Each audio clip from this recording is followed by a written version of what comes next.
Big pass Abirami இப்போ துறவியா மாறிட்டாங்களாம். என்னன்னு தெரிஞ்சுக்க இந்த வீடியோவை ஃபுல்லா பாருங்க. பிக் பாஸ் நிகழ்ச்சி மூலமா ரசிகர்களுடைய கவனத்தை ஈர்த்தவங்க தான் அபிராமி. அதுக்கு முன்னாடி கண்ட்ரோல் ஆல் டெலீட் அப்படின்னு சொல்ற ஒரு வெப் சீரிஸ்ல நடிச்சிருப்பாங்க.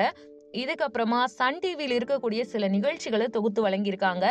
இவங்க கடவுள் பத்தி பேசுற ஒரு வீடியோ இப்ப வைரல் ஆகிருக்கு. அதை பார்த்த இணையவாசிகள் எல்லாருமே துறவியாகிட்டாங்களா அப்படின்னு கேள்வி கேட்டுட்டு வந்துட்டு இருக்காங்க. நடிகை அபிராமி விஜய் தேவ்கொண்டா நடிப்புல அவருடைய அம்மா கதாபாத்திரத்துல நோட்டா படத்துல நடிச்சிருப்பாங்க. அதுக்கப்புறமா களவு அப்படின்ற படத்துல நடிச்சிருக்காங்க. அதே ஆண்டு அஜித் நடிச்சிருக்கக்கூடிய நேர்கொண்ட பார்வை படத்திலையும் நடிச்சிருக்காங்க.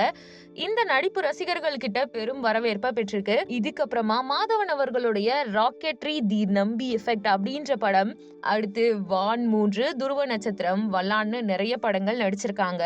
பிக் பாஸ் சீசன் 3ல கலந்துட்ட இவங்க கவினை எனக்கு ரொம்ப பிடிக்கும்னாங்க. அதுக்கப்புறம் முகேந்திராவை காதலிக்கிறதா சொல்லிட்டு இருந்தாங்க. உள்ள நிறைய பஞ்சாயத்து போச்சு. ஆனா வெளியில வந்ததுக்கு அப்புறமா அவங்க எல்லாருக்குமே நல்லா தெரியும், முகேந்திரா அவருடைய காதலியான யாஸ்மின் நாடியாவோட தான் இருக்காங்க. இவங்க அவரை இன்ஸ்டால ஃபாலோ பண்ணி அன்ஃபாலோ பண்ணி அப்படியே போயிட்டு தான் இருக்காங்க. ஆனா வீட்டுல விளையாட்ட சரியா விளையாடாததுனால கொஞ்ச நாள் இவங்க போனது எல்லாமே உங்களுக்கு தெரியும். அதுக்கப்புறம் அபிராமிக்கு ஜி தமிழ்ல ஒளிபரப்பான நினைத்தேன் வந்தாய் சீரியல்ல வந்துட்டு இவங்களுக்குன்னு ஒரு பெயர் கிடைச்சது.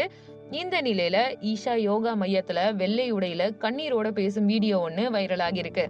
அந்த வீடியோல இந்த ஆண்டுல இருந்து இந்த பயணத்தை நான் தொடங்கி இருக்கேன். ஆனா எனக்குள்ள இதை நான் எப்படி செய்ய போறேன்னு பயமா தான் இருக்கு.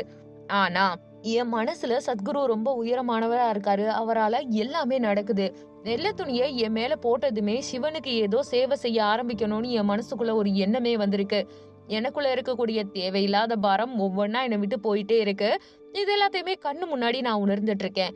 இப்போ என்னுடைய மனசு எப்படி இருக்குன்றது உங்ககிட்ட நான் என்னால எக்ஸ்பிளைன் பண்ண முடியாத லெவலுக்கு இருந்துட்டு இருக்கு.